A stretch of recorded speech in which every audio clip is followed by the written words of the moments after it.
Sally Okay. Hawkins does have an affinity for monsters, though. Amphibious, amphibious monsters. Would you say Godzilla is amphibious? I guess you would. Just definitionally. Just yeah, okay. I mean, he's not a fucking turtle. Whatever. I'm not getting into this. So He's not a turtle. That's it. I finally Watched. I finally Watched. I finally Watched. I finally watched. I finally Watched. Hey, everybody, and welcome to another episode of I Finally Watched. This is David. and this is Alon, and I finally watched Godzilla. Gajira. The 2014 Godzilla. Yeah, we're starting the MonsterVerse this month, and I was thinking about this. This like MonsterVerse really snuck up on me as a thing. Like I don't think I realized it was a thing until King Kong versus Godzilla. Or Godzilla It's versus li- Kong. it's like the Marvel universe. You don't really know that it's becoming a universe until like I don't know, Thor. I don't remember the order of those, but yeah, I mean, so this one happened, and I really liked it. I saw it in theaters, bought it when it came out. When you still did things like that, I still do things like that. Most people don't, and A relic of his past. a luddite, if you will. I haven't seen this since it came out, though, and I remember this is an interesting one because like a lot of people were like, "Oh, you focus too much on Godzilla," and then a lot of people were like, "Oh, not enough Godzilla." I could see the not enough argument. I do not see the focusing too much argument. I could even have like an argument where it's like you focus too much on Muto. Yeah, yeah, I don't know. I mean, I kind of thought it was perfect. You know, there's certain points where you're like, this is definitely, and the director says this. This is in the Jaws lineage of like not overly showing the monster. Um, Yeah. And I think it kind of works out perfect. And I think it's just kind of, so Gareth Edwards directed this. His first movie was Monsters, which we've done before, and it's one of my favorites. Um, I haven't seen the creator yet. I just bought it, so I'm gonna watch it soon. Hopefully, Good. put it in the line of all the other movies I need to watch, including the Oscar stuff. But he is like kind of one of my like a director It, where I just will watch what he does, just because like I'm a I'm sort of a visual watcher where like if something's very pretty or you're a beautiful. visual watcher. Yeah, whereas, I guess of yeah, movies, much like Denis Villeneuve, huh? I think yeah, he's got some story too. If you've seen Incendies, um I was mostly talking about what he said the other day about not liking dialogue in movies. or just well, I think he said television's too talky now and he's a visual guy. So he Yeah. was talking movies versus TV. Um but I remember liking this and then watching it again. We take notes while we watch it, and there's just so many times there's like cool fucking shot, cool shot. Oh, that's a cool Yeah, shot. there's like a trend going on Twitter right now that's like post a movie or a clip from a movie that looks like a painting. Dude, there's so many moments in this movie that look like a painting. When Aaron Taylor Johnson is standing like silhouette against like the burned out city and Godzilla puts his head like really low to the ground, I was like, "Holy crap, what a shot." Yeah, there's so many of that. But I think this story too, maybe a little simplistic, but I don't know. I think it works really well. This does have like Bryan Cranston's like the main character of this, and then no, he's dead within 35 minutes. It's actually Yeah. kind of funny in the beginning. I was like, how do you get Bryan Cranston and Juliette Binoche in this movie? And it's like, oh, she's in it for fucking 5 seconds. That's how you get her to do it. It's just she's like, I don't have to do that much. Um, and then Cranston, I think, has been interviewed lately saying like he still likes the movie a lot, but he thinks it was a mistake to kill himself off so quickly.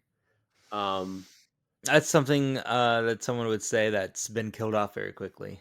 and sees like a universe forming that he could have been in. He's like, "Fuck." Yeah. Um, but I don't know. I like this movie quite a bit, and I think it definitely held up on this watch. I was not watching it in the best way. I was watching it on a tablet, which is not the way Oh, this is intended. One thing I no. noticed too is like during a lot of the Godzilla scenes, I was like, this shit is very dark and very hard to see. It And I is very was dark. I was actually warned that how dark it was, so I made sure when I watched it, like, every light in my house was off. So I read something that the WB had an issue when they created like the home video for this, and it sort of caused a an issue making it all look darker, and that they just were like, "Fuck it, we're not fixing it." Which I don't know when that note was written. You know, the 4K for this has come out like since then. I don't know if they fixed it for that. I probably have to buy it now. But yeah, there's certain scenes where I was like, I have no fucking clue. Like, what's going on in this? I mean, it's just monsters fighting, I presume. But yeah, it was What very part dark. exactly? It's just in the middle. I remember overall, like, Like, with the train? I couldn't see shit with the train. yeah, the train's a good example. Um, there's just yeah, whenever it was nighttime, and and they Like, were trying so to the whole fucking obscure movie. they were trying to obscure Godzilla. So I mean, but there's Yeah. certain points where like it's dark and it worked really well. Hawaii is very dark. It's at night, but that I could see everything. It looked great. So I guess more in the beginning. Hawaii Hawaii was very cool. Like, everything they did with the subway and the lost little boy, I thought was very cool. Very good. Yep. So I think we can get started on this. We're going to be doing Kong next and then King of Monsters. So I bought the 4K for King of Monsters the other day, a couple months back, 2 weeks ago, who knows? Wow. And I put it in just to see how good it looked because I was like, oh, we're going to be doing. I think we've planned this Monster Month since fucking November or something like that. It's Yeah, you were finally talking happening. about it. You can you believe it's March already? And we have nothing planned for next month. Um, and I put in the 4K, and the King of Monsters started. Or maybe it was Godzilla versus Kong. I think it was Godzilla versus Kong, and the beginning of that looks really bad. I'm not excited for that. Although I think you said you liked it, I did like Godzilla versus Kong because having watched none of the other ones and then jumping straight into Godzilla versus Kong, I could follow it really well. And surprisingly, it's like it's pretty good standalone, which is weird for like the fourth movie of a series. But yeah, I stand by that. and there's a line I think in that movie spoken by Rebecca Hall where she's like, "Kong bows to no one." That's like this whole month is just me leading up to getting to hear her say that line because I just think it's gonna be so funny. She's like a very like well-respected actress who's just in a shitty Kong movie, and like with your favorite director too, Adam Wingard at the Ugh, helm, who I no. actually like and you don't, but I just think it's funny how much you liked that movie. Let's get into it. So it starts in I guess 1999, and maybe before, I don't know, there's a bunch of imagery in the beginning, and it's So sort of some is 1999, some is 1948 or 1949, I think it's and it was showing 54. nuclear explosion, quote unquote, tests.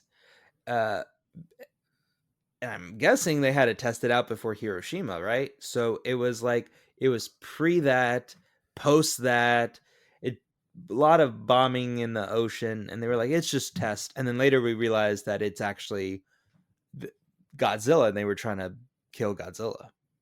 Yeah, I like the way they tie that into it, and like in some of the pictures too. They're historical looking photos that were then edited somewhat to put like little hints of Godzilla in it. So I like that part of it, but then that's more of just like the kind of the opening credits situation.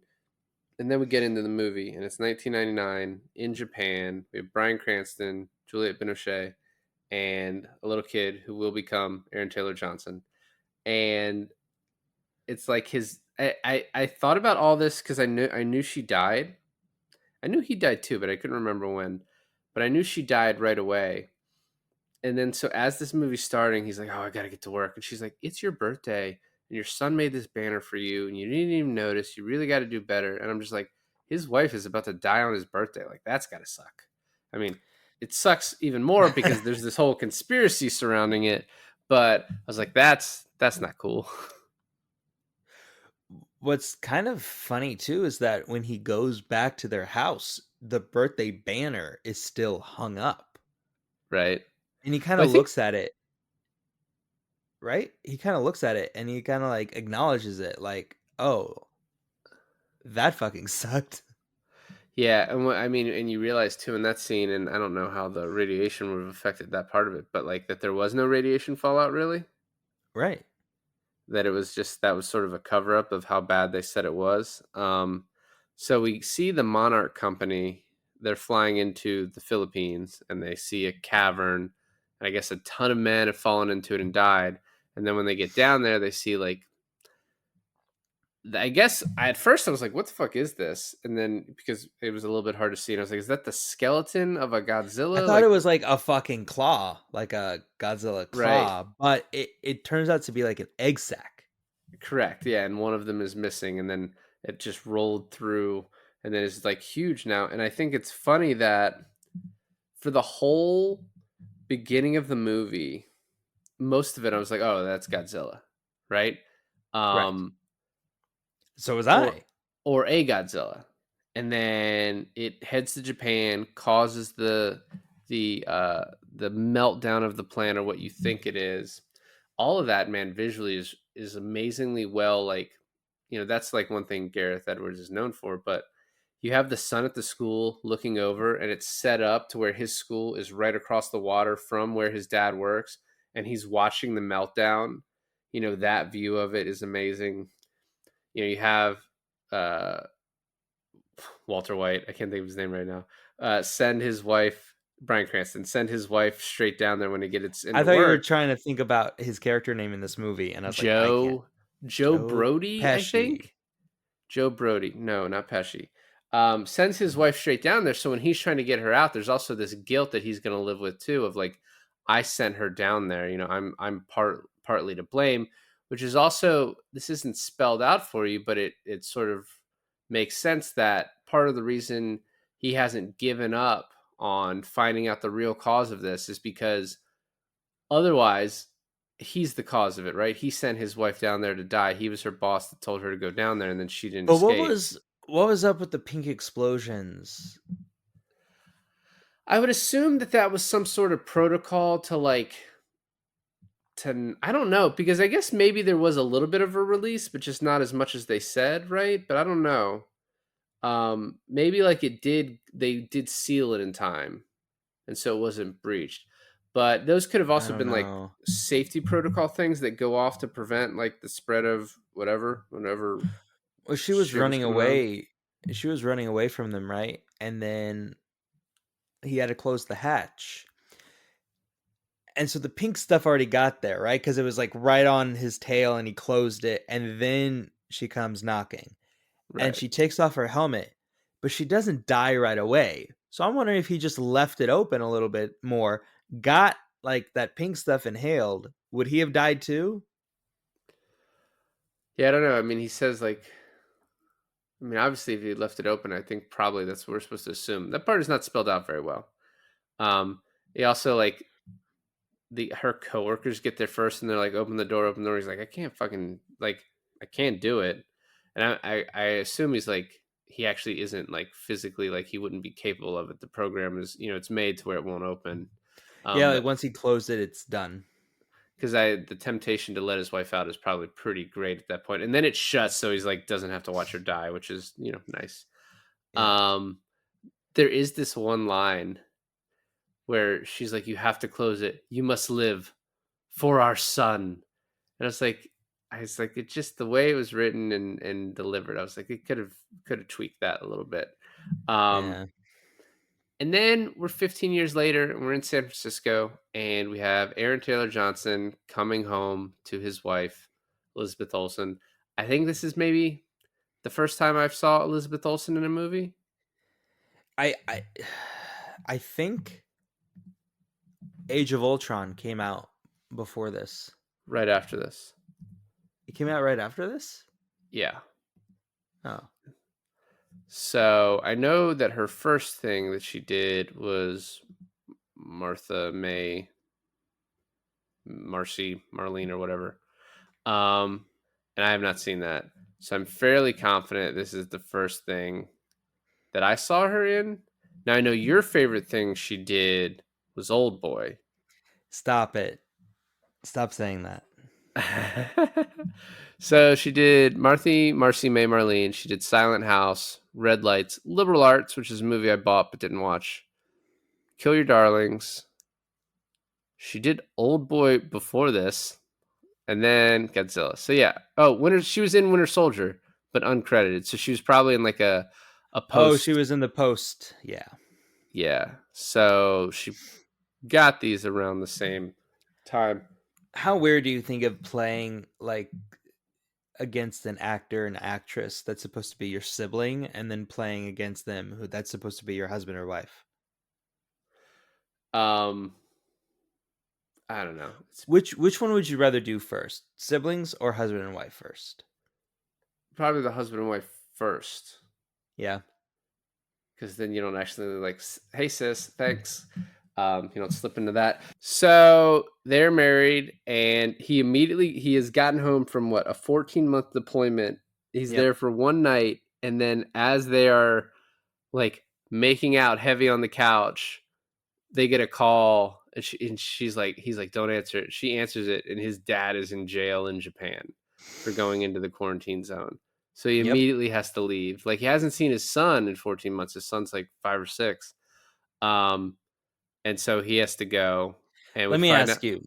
Let me ask you, because this is like you have a wife, you have a young son, you have a father. If you found out after 14 months not seeing your family and your your dad is in jail in Japan, would you go and bail him out immediately? I mean, like the next day, right? Yeah. What I don't understand is like, You would? oh yeah, I would. Yeah, I would not allow my dad to stay in jail. I don't understand exactly why he needed him to go. There's no, like, they couldn't get anyone else to do this. They couldn't just get a guy. It was I guess maybe probably like you his needed a only family family. member. I don't think you needed a family member, but dude, he was crazy, right? Like who else is going to do it? I guess it just seemed like a little. It like this part of the movie seems a little plot devicey, like people acting in a way that seems a little weird, right? I also find it funny. So he's an explosive ordnance disposal person, which just immediately reminded me of Hurt Locker. And he goes to his dad's place, and you just see all the fucking articles like on the wall, in which now I always just think of Always Sunny in Philadelphia whenever I see that in anything, even though that's obviously been a trope for like decades. It's still just like now the thing I think of is that meme. Yep. He's just looking around like, oh fuck. And he talks to his dad, and he's like, you gotta stop this. And he kind of feels like maybe his dad will, like his dad's sort of lying to him. And then he wakes up to the next day, his dad talking to someone on a radio, putting his shoes on. He's like, what the fuck are you doing? And he's like, I'm going back in. I've had a guy who's like gotten these readings for me, and it's the same activity as 15 years ago. And then he even says, which is what I was talking about earlier, I sent her in. I need to prove this once and for all. But Right. he's like, we're not exactly sure what he's proving. I guess just proving that it's not his fault. It wasn't his fault. But also he knows that like things don't add up. So he knows there's something going on. Yeah, but none of the things that don't add up actually change that his wife died, right? Uh, Yeah, but it's like he's not looking at it that way. I think he just can't let it rest because it's this like wound he has that he's like obsessing over. The crazy part to me is that his son goes with him. His son, who by the name is named Ford. Ford Brody is the name of Aaron Taylor Johnson in this movie. That What's wrong is with that? it's a strong name, but it's a little Yes. odd. But yeah, I just find it odd that he went with him. I guess the only thing that explains it is the fact that we don't really know Ford Brody all that well. We don't know if he would go, but it does seem like, as he's talking to Elizabeth Olsen before he leaves, like he's just fucking crazy. I don't like. I'm just gonna come back as soon as I get him out of there. And she's like, hey, it's your dad. You need to take care of him. So it just seemed a little out of character for a character we don't know that well to like immediately like, all right, fuck, I'll go into the quarantine zone and break the law with you. And he does. They go in. Yeah. They discover that there's zero radiation. They then see helicopters and they're like, oh shit, are they rebuilding the plant? But then they immediately get caught and then they are brought to the plant. And there's something like pulsating, and Cranston is in the interrogation room, and I think like there's a couple scenes where like the people who can act actually get to act. Elizabeth Olsen gets one later when she's on the phone and she's like kind of tearing up. But Cranston in the interrogation room is like really fucking giving it his all in this movie. Yeah. I wanted to go back a little bit, just plot thing is that when he goes into his dad's apartment, he sees all of these articles, right? A very important thing of information is being put on us about echolocation and a call and communication between the monsters, right?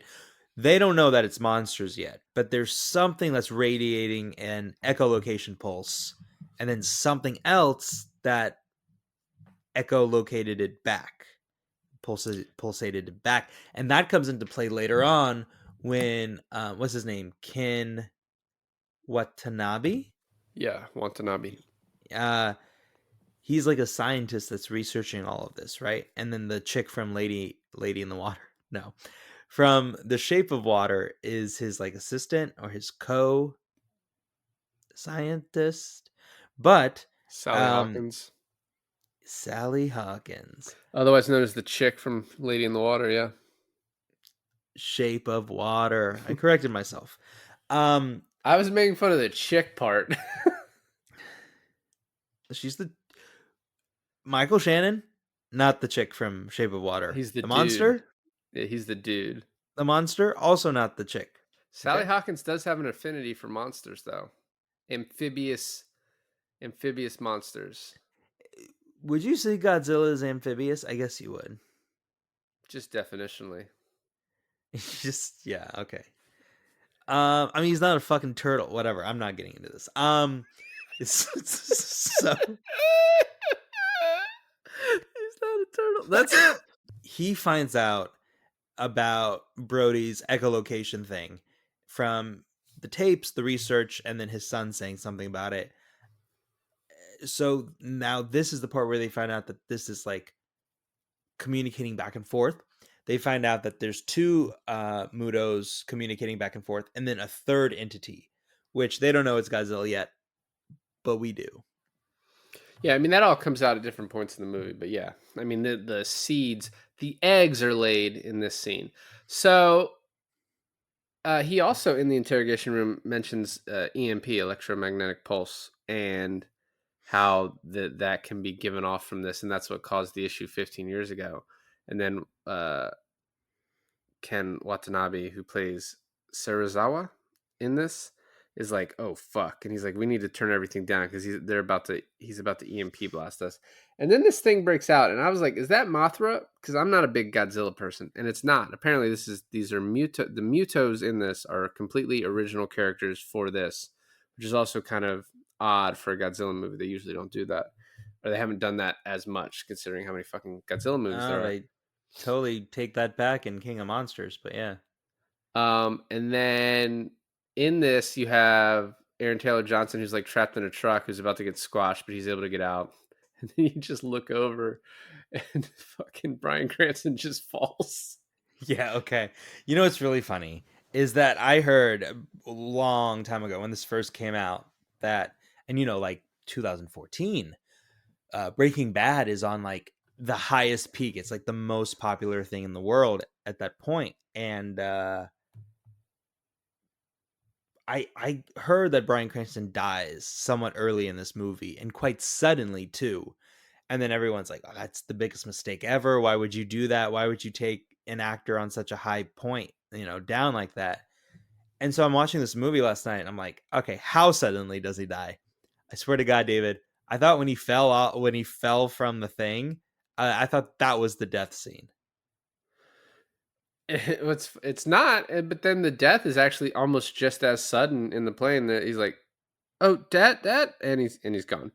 Um, there is a funny part where he's taking his dad, like helping the gurneys, like I'm gonna be right with you, and the military guys who I don't know what military they're what, NATO or the UN or whatever. It's I basically don't know. it's the Americans for all intents and purposes, and they're taking over this Japanese site. But they're like, "Yeah, we're taking over now," and he's like, "What do you need?" And Watanabe's like, "I need them," pointing at those two, and then the dad dies, and they're like, "Hey, we need."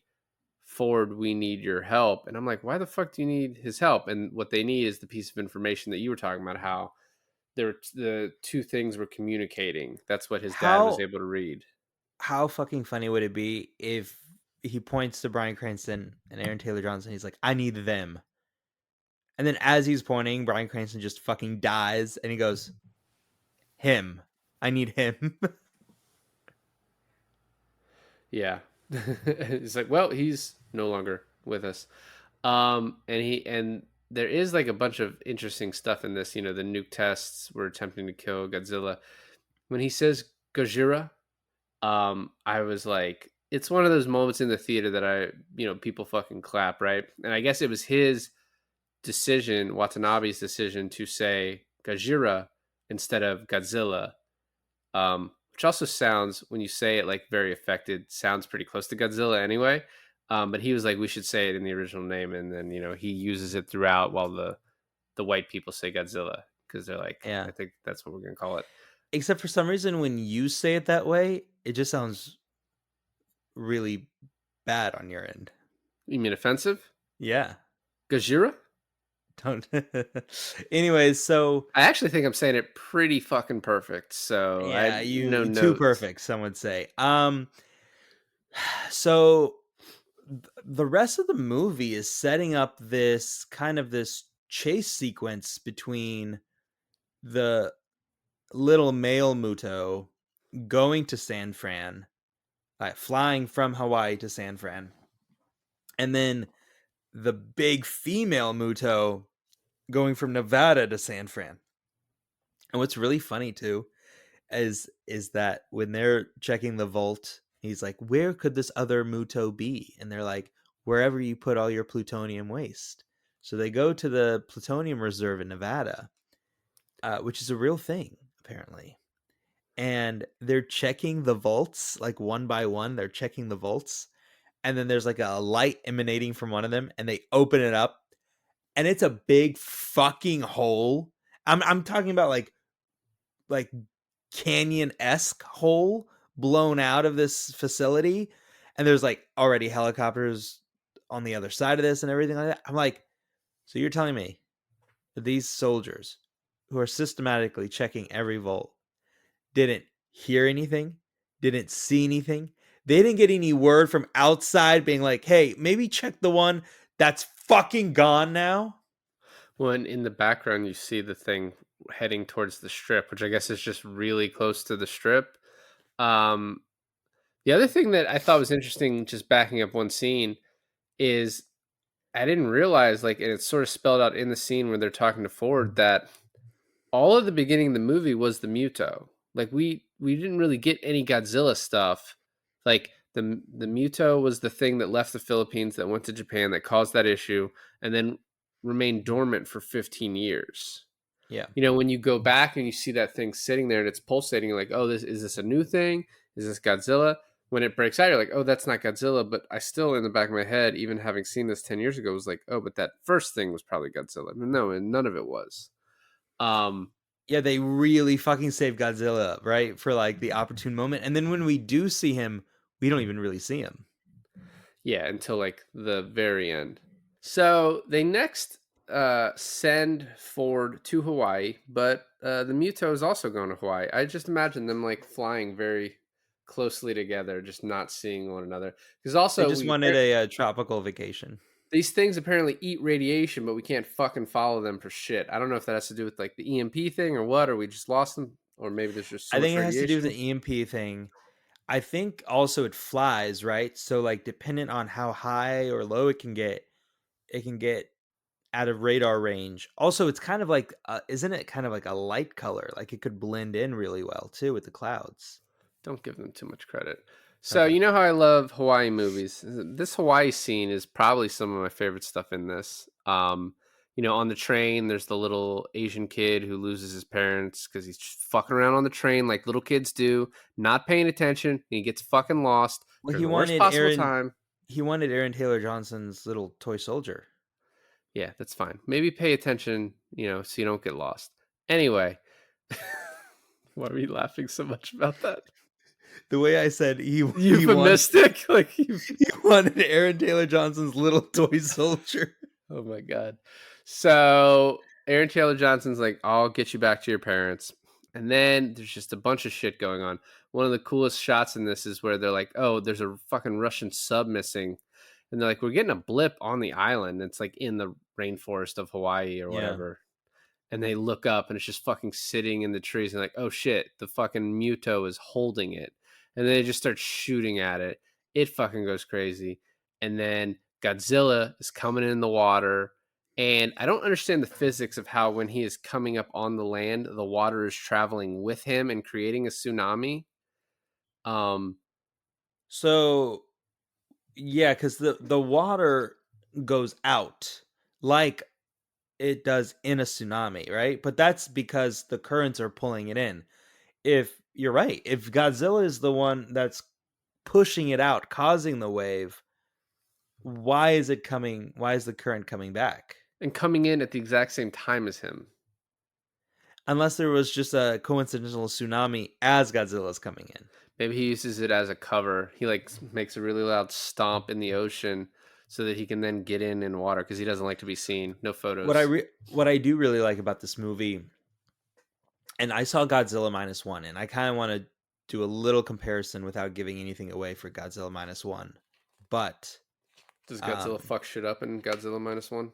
He does. Nice.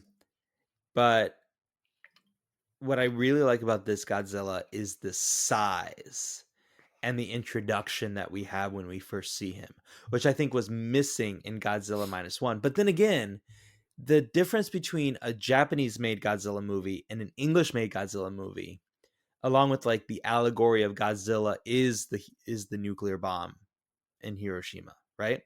You miss that in the American version. You don't have that same comparison, because of course you don't, because the Americans don't want to draw that same comparison.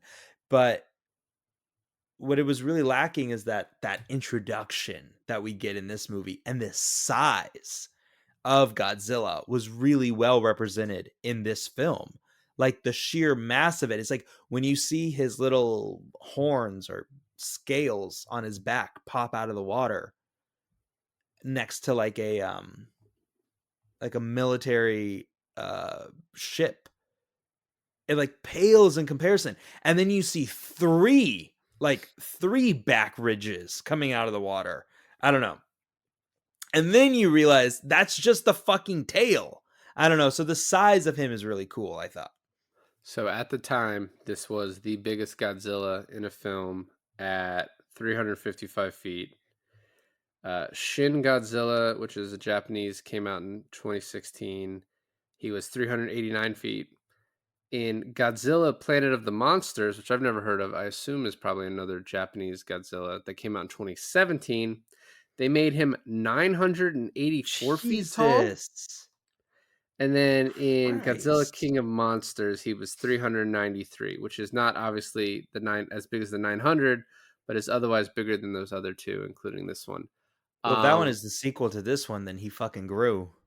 Yeah, King of Monsters. Yeah.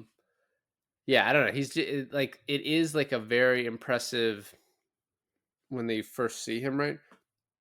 And when you first kind of see him in this one, so Aaron Taylor Johnson's on that train. The Muto sort of attacks that, right? And then you sort of see him like throw something that hits into I don't know, like I think something goes and hits into a big plane, which blows up, then blows up into another plane, and you have this. Oh no! It was Muto sending out an MP3 that put all the planes down. An MP3.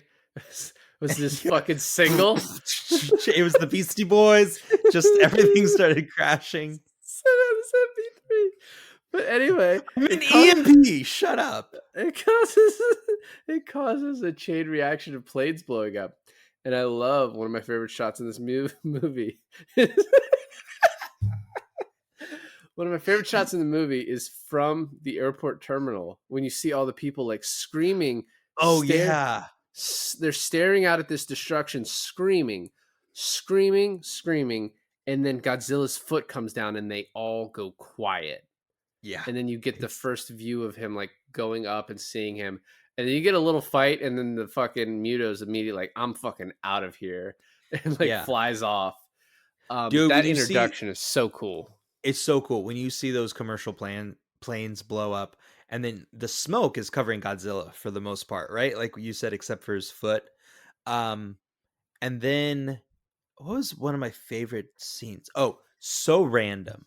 But when the female Muto is walking down the Las Vegas strip, you cut to these firefighters and you're like, why are we with these firefighters? And they're trying to break into like the Paris presidential suite, or like the Caesar's presidential suite. And they break in, and then you have this shot of like the room is completely like halvesies. Halfsies, yeah. One thing that I thought was cool too, or I just thought was funny, is so when we have this beach scene where this little girl is looking out at the ocean, and it's kind of reminiscent of the story of this little girl who like noticed that a tsunami was happening and like warned everyone and they got out. But she's looking at the water, and then she tells her parents. They start running. All the people start running away from the tsunami, and obviously her and her parents get away as everyone else gets surrounded by water and probably killed. So many people die in this movie. It does Yeah. not shy away from that at all. But I No. just think it's funny that we like add this character for this little bit, but just show her like, all right, well, she's all right. Because if you've developed some attachment to this little kid, like they're fine. But any other nameless person just got destroyed right in front of them. And then it's sort of over, and we're at the next day, and we find out, some exposition type stuff. Godzilla is basically going to hunt this Muto, and they find out, oh, this Muto was calling for someone, and it's the other one in Nevada that you talked about. Oh, and Already. during the Nevada thing, right? During the destruction of the strip, that Elvis song is playing, which is very like very weird tone, but also kind of fun. Yeah, no, I did. I like that. And so they decide we're going to just lure all three of these fucking things with some warheads into the ocean. And Sally Hawkins over there's like, that's a fucking terrible fucking idea. I'm like, well, what do you suggest? Watanabe's like, why don't we just let Godzilla take care of it? And he's like, I can't fucking do that. I can't go to the president and we're like, hey, The we're guy just who going to hope. says that, what was his name? David Strathairn. Yeah, but what was his character name? Admiral William Stenz. Stenz, that's it. Stenz. And the way they introduce Stenz, I'm supposed to know this actor, David? David Strathairn. Yeah. Yeah, you should. He's been in a lot. Yeah, like the way they introduce him in this movie, he has his back turned towards the camera. He's walking around the think tank or whatever you want to call it. And then when he turns around, it like pushes in like a dolly zoom on his face, and boom, I'm like, oh, it's this guy. I was half expecting it to be fucking like John Hamm or something. I don't know who this guy is. He's the guy that delivers the line in the Bourne Ultimatum. It's Jason Bourne. Jesus Christ, it's Jason Bourne. I mean, he's one of them. Yeah. It's like, that's one of your favorite fucking jokes to make now. So I don't know how you don't know who David Strathairn is. Good night and good luck. I don't know. He was in Nomadland. I feel like you're just looking at an IMDb thing. This is all from the dome right here. I fucking love David Strathairn. And also, he has such a recognizable voice that for people like me who are into films, like the real film heads, yep, that when we hear that voice, we're like, oh, fucking Strathairn's in this. That raises it up an octave. So that's on you for not knowing that. You must have been fucking stoked. I was like, this thing's, it's just gotten better here. Yeah, it's gotten better. Good for you. And then Ford, we're back to him. He just joins up with the Navy, and they're like, "Sure, whatever. Yeah, you can ride with us to the States." And then when he gets there, there's a train headed to San Francisco with the bombs. We got to do this analog because we that's the only way. And the Yeah. the guy's like, "I'm not letting you on there." He's like, "Please." He's like, "I'm not." He's like, "I'm the only one who can do it." "I'm not. My family's there." "Okay, I'll let you on." Yeah, go for the sympathy card. The other thing I like about it too is that the reason that he wouldn't let him on there, right, is because they had enough bomb guys on that train to begin with. And he's like, "You're just another one of those EOD sons of bitches that, whatever." And they all fucking die, right? So by the time they get to San Fran, they're like, "Are you Brody?" And he's like, "Yeah." He's like, "We need you to come with us." And he's like, "Why?" It's like, "Oh, because you're the only EOD guy left." But when they're on the train, all the other soldiers are taking orders from Aaron Taylor Johnson. He's like telling, "All right, you go there, I'll check this." And it's like he was almost not on this train, he's like now leading it. And even though it's kind of dark and hard to see, the train scene is cool. Him jumping into the water, the attack by the Muto, the female one. You see the egg sack underneath, like all that stuff's pretty sweet. I'm looking it up right now if he ever even makes it to King of Monsters because I'm pretty sure he does not. I don't think any of them do. I don't think any of the people. So Sally Hawkins and Ken Watanabe are in it. I just looked. Um, but yeah, not a lot of people. Straight Theron, I think, is too. But yeah, I don't think this is a straight. It's a continuation, but it's like they didn't. I don't think they when they signed people on for this. Millie They. Bobby Brown, Vera Farmiga, Kyle Chandler. Yeah, these are not the same fucking people. Well, no, but the three I just named, I think, are in it. Um, and then we are now sort of in the end game here, where they start evacuating the hospital in San Fran because they're like everything's fucking coming this way. Um, And we get to, so she puts her son on a bus with her friend. And then we get to this bus scene on the bridge. And I gotta say, I really appreciate the bus driver in the scene who, like, Yeah, the cops are like, "Oh, no, you can't go anywhere. You gotta hold off." And he's just like, sees Godzilla. He's like, "Fuck it. We're out of yeah, here." And yeah. then he pulls forward and, like, a little fucking cable drops in the way. And he's like, "Ah, shit, we're stuck." And then as soon as a tank gets knocked in and takes that cable out, not even a second of like, "Oh, shit," just immediately, like, I'm off this bridge. That dude is a survivor. And he probably saved all those kids because if he stayed there, they would have fucking Not died. probably. They were dead. I mean, the fucking Godzilla walked through that bridge. He did not swim under it. He just walked Yeah. straight through it. You know what's funny too, and this I was going to bring this up later, but I guess this is a good time to bring it up, is that Godzilla, and it's definitely played that way in King of the Monsters. I know that for sure. And King and Godzilla versus Kong. But at the end of this movie, he's played as kind of a good guy, Mm-hmm. but you're not really supposed to think Godzilla is a good guy. And then if you watch like Japanese produced Godzillas, they are never redemption. Like there's no redeeming quality to a Godzilla in a Japanese film. I think later on he is seen as more of a less of a bad guy and more of a good guy. From what I was reading, I've actually like legitimately, I've seen the 1998 Godzilla, With and Matthew Broderick. I've seen this. Those are the only Godzilla movies I've ever seen. Okay. Well, I'm just telling you, I don't think by Japanese standards that he's ever supposed to be a good guy. Like at least in Godzilla minus one, he's just a straight like menace. Quit spoiling that fucking movie for me, dude. Quit talking God, about it. I'm saying he's a menace. God, He's a just goddamn menace. so another cool shot is you have Elizabeth Olsen looking up at the sky and seeing a guy parachuting, and then behind Yes. her a fucking plane just like spinning hits into a building, and then you look and you just see all of these planes just spinning out, followed by another fucking amazing shot. They're on an aircraft carrier. They look up, and the Muto is just flying straight down at them from the sky and just takes them out. Then picks up the sub, finds the mate, and is like nuzzling it, and then just gives the ship, or I guess a bomb on the ship, to Yeah. her, to the female, who then takes it and nuzzles the bomb up against her belly.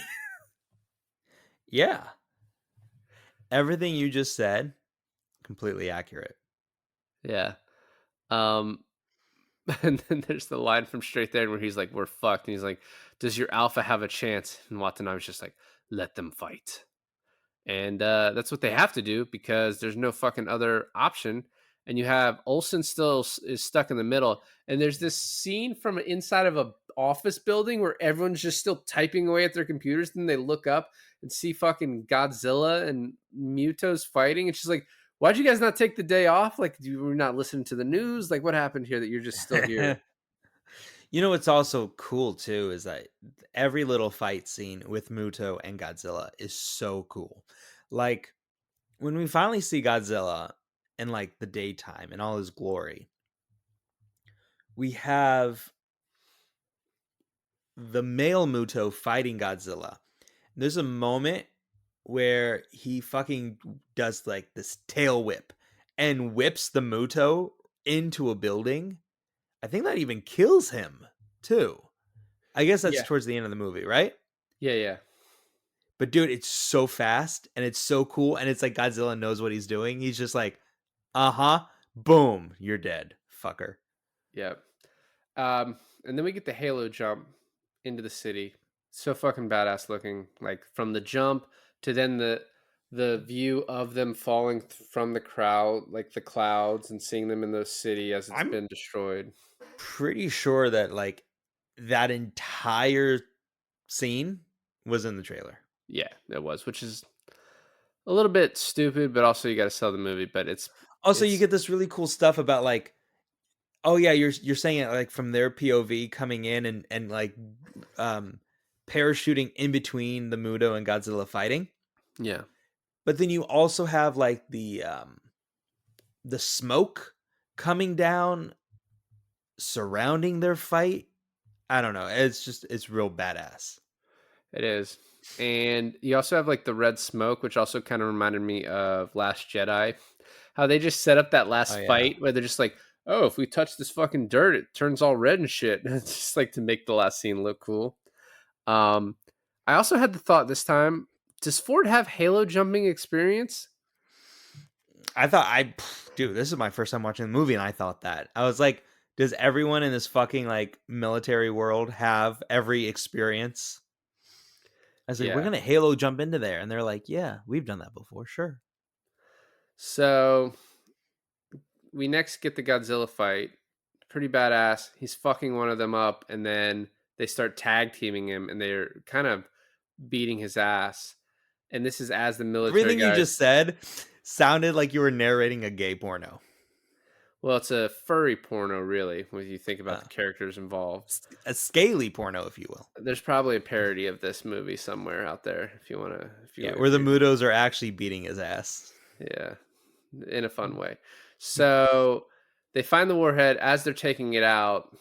Um, Aaron Taylor Johnson sort of has this like crisis of conscience, where not really crisis of conscience. He's like, I have to fucking destroy these eggs to save my son and a bunch of other people because we can't allow these things into the world. I just find it funny that they tried to destroy these things in so many different ways with like radiation, and then he just fucking burns these eggs like very With like easily, just gas, like gas yeah. and yeah, and lighting it. We didn't mention that before this point.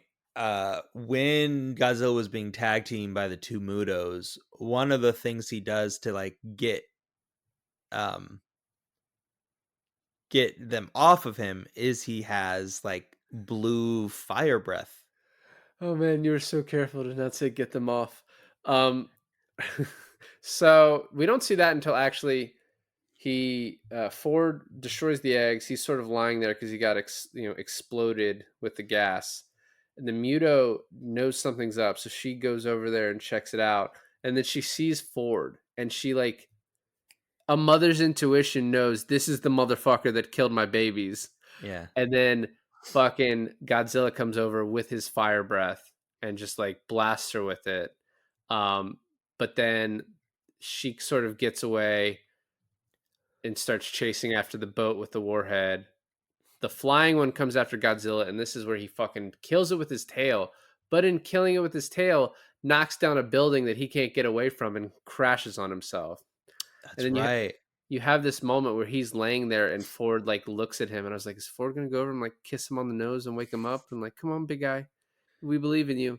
But Ford gets on the boat, uh, and like the Muto is attracted to these other guys shooting at her, attracted, and uh, she then sees Ford on the boat as he's trying to escape with the bomb, to sort of like a Dark Knight Rises situation, trying to take the bomb away Yeah. from the city. Yeah, I had the same thought. I was like, this is The Dark Knight Rises.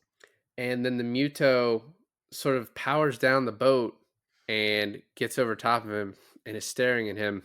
And he pulls a gun on her. I was like, all right, well, I mean, mate, you're delirious right now, so you're just doing whatever.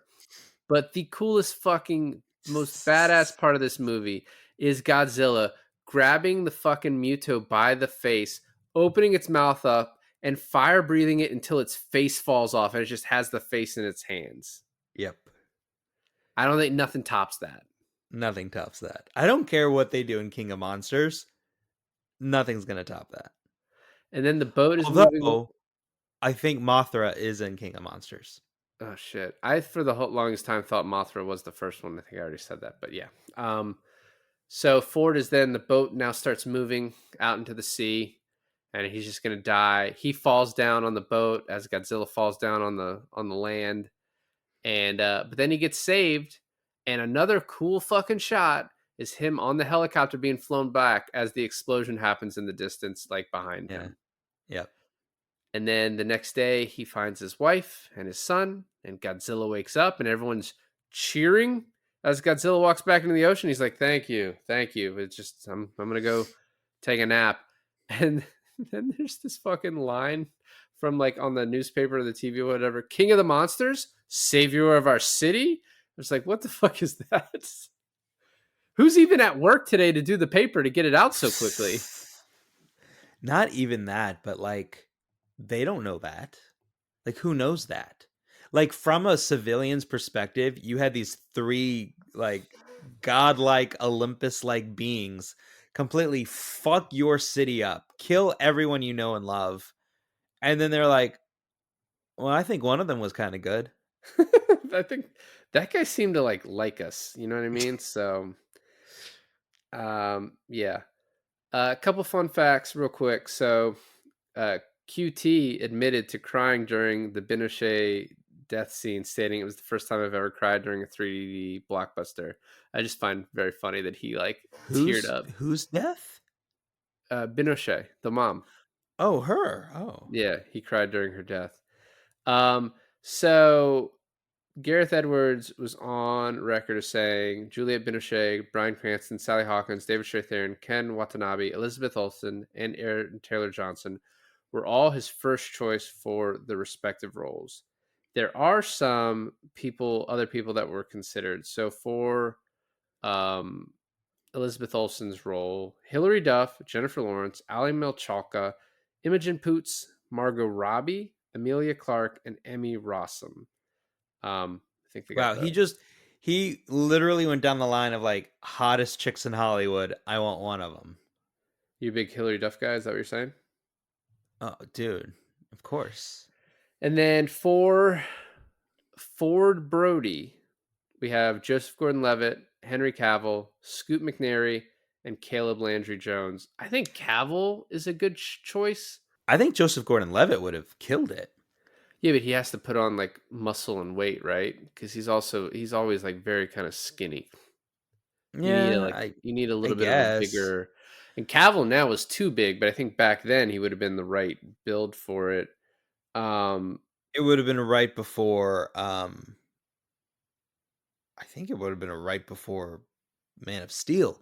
Do you know how old Scoot McNairy is? He would have been 37 when this came out. He seems like he would have been older than everyone else you listed on there.